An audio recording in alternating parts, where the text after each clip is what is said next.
அனைவருக்கும் வணக்கம்.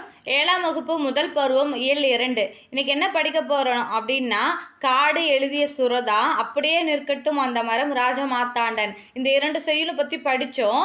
இந்த படித்த விஷயங்கள் நம்ம இப்போ கேள்வி பதிலாக பார்க்கும் பொழுது எந்த அளவுக்கு உங்களுக்கு பயனுள்ளதாக இருக்க போதுன்னு தெரிஞ்சுக்க போகிறோம். சரிங்களா?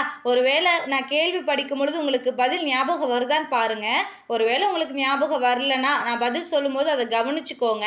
திரும்பவும் நீங்கள் இந்த பயிற்சியை முதல்ல இருந்து செஞ்சு பாருங்க.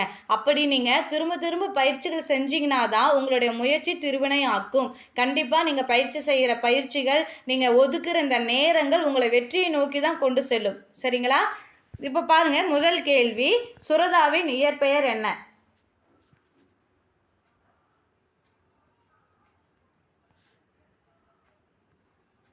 இதற்கான பதில் ஆப்ஷன் டி, ராஜகோபாலன். நம்ம ஷார்ட்கட்டாக சொல்லியிருந்தோம்ல, கோபாலுக்கு அமுதும் தேனும் வடிகிற முகம். கோபால், ராஜகோபாலன். சுரதாவுடைய இயற்பெயர் ராஜகோபாலன். சரிங்களா?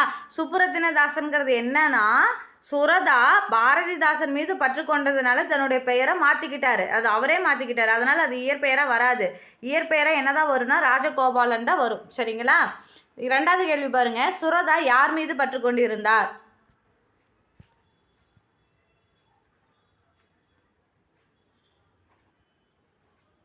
இதுக்கான பதில் ஆப்ஷன் பி, பாரதிதாசன். முந்தின கேள்வியிலே நான் சொல்லிட்டேன். சரிங்களா? சுரதா யார் மீது பற்று கொண்டிருந்தார்? பாரதிதாசன் மீது பற்று கொண்டிருந்தார். 3வது கேள்வி பாருங்க, சுப்புரத்தினதாசனின் சிறப்பு பெயர் என்ன?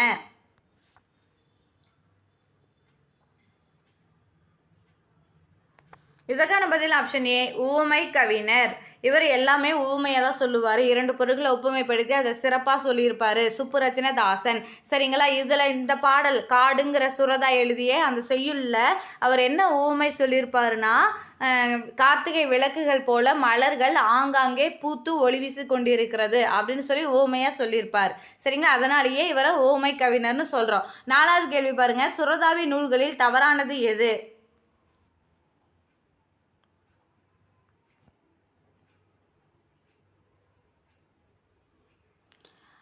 இதுக்கான பதில் ஆப்ஷன் டி, தென்சிட்டு. நம்ம ஷார்ட்கட் சொல்லியிருந்தோம் இல்லையா, கோபாலுக்கு அமுதும் தேனும் வடிகிற முகம். அமுதும் தேனும் அவர் எழுதிய நூல். தேன்மலை அவர் எழுதிய நூல். துறைமுகம் அவர் எழுதிய நூல். அப்போ அவர் எழுதாத நூல் எது? தென்சிட்டு. சரிங்களா? தென்சிட்டு நம்ம கேள்விப்பட்ட பேராக இருக்குல்ல? ஆமாங்க. நம்ம பாவலரேறு பெருஞ்சித்திரனார் பற்றி படிக்கும் பொழுது, தமிழ் கும்மி படிக்கும் பொழுது தென்சிட்டு நம்ம படிச்சிருப்போம். அந்த ஷார்ட்கட் உங்களுக்கு ஞாபகம் இருக்கா? அதாவது கும்மாங்குத்து வாங்கின மாணிக்கத்தை பார்த்தா பார்க்கவே பாவமாக இருந்துச்சு. தென்மொழி உடனே நிலத்தில் சிட்டாக ஓடி போய் அவள் என்ன வாங்கிட்டு வந்தா? 100 ரூபா கொடுத்து கொத்து கொத்தாக இருக்கிற சாறு நிறைந்த கொய்யா கனி வாங்கிட்டு வந்தா அப்படின்னு சொல்லி பார்த்தோம். இதுலேயே அவருடைய இயற்பெயர் என்ன? பாவலரேறு பெருஞ்சித்திரனாருடைய இயற்பெயர் மாணிக்கம்.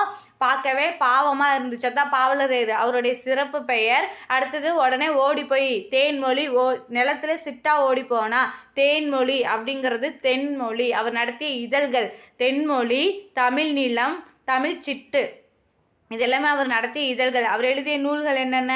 100 ரூபா கொடுத்து கொத்து கொத்தாக இருக்கிற சாறு நிறைந்த கொய்யாக்கனி வாங்கிட்டு வந்தா, நூறாசிரியம், பாவிய கொத்து, கனிச்சாறு, கொய்யாக்கனி, இதெல்லாமே அவர் எழுதிய நூல்கள். பாவலரேறு பெருஞ்சித்திரனார் எழுதிய நூல்கள்.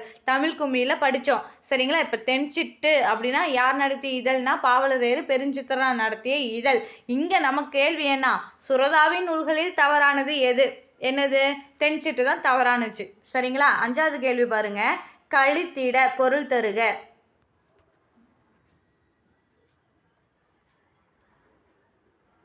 இதற்கான பதில் ஆப்ஷன் ஏ, மகிழ்ந்திட. கழித்திட அப்படின்னா மகிழ்ந்திட. சரிங்களா? 6வது கேள்வி பாருங்க, அதிமதுரம் பொருள் கூறுக.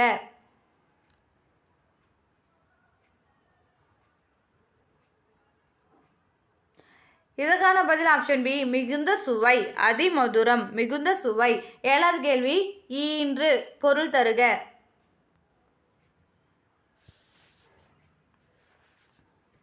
இதற்கான பதில் ஆப்ஷன் ஏ, பெற்று. 8வது கேள்வி, நச்சரவம் பொருள் தருக.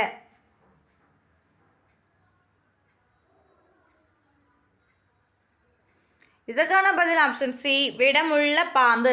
விடம்னா விஷம்னு சொல்லியிருந்தோம் இல்லையா? நச்சரவம் அப்படின்னா விடமுள்ள பாம்பு. 9வது கேள்வி பாருங்க.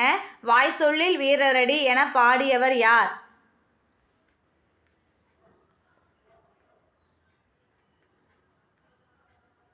இதற்கான பதில் ஆப்ஷன் ஏ பாரதியார். வாய் சொல்ல மட்டும் வீரராக இருக்கக்கூடாது, செயல்லையும் வீரத்தை காட்டணும். சரிங்களா? 10வது கேள்வி பாருங்க. வாளை கன்றை டேஸ்.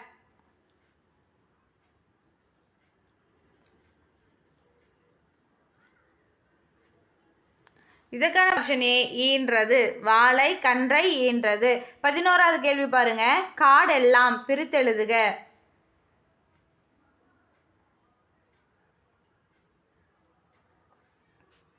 இதற்கான பதில் ஆப்ஷன் ஏ காடு கூட்டல் எல்லாம்.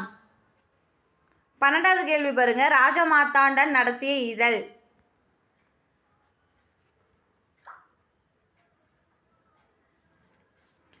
இதற்கான பதில் ஆப்ஷன் டி கொல்லிப்பாவை. ஒரு ராஜான்னு இருந்தாலே கொல்றதுக்கு நிறைய பேர் முயற்சி செய்வாங்க அப்படின்னு நீங்கள் ஞாபகம் வச்சுக்கோங்கன்னு சொல்லியிருந்தேன் இல்லையா?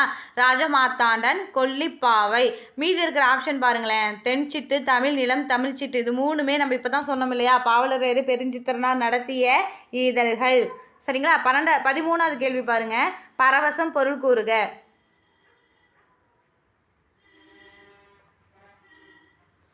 ஆப்ஷன் ஏ மகிழ்ச்சி பெருக்கு.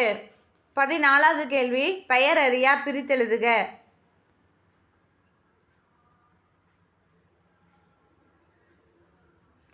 ஆப்ஷன் சி பெயர் கூட்டல் அறியா.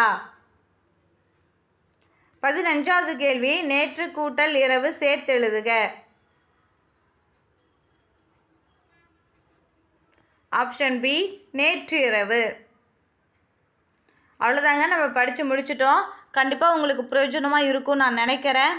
முயற்சி செய்யுங்க, பயிற்சி செய்யுங்க. கண்டிப்பாக வெற்றி உங்கள் கையில் சேரும். மீண்டும் அடுத்த வகுப்பில் உங்களை சந்திக்கிறேன். நன்றி.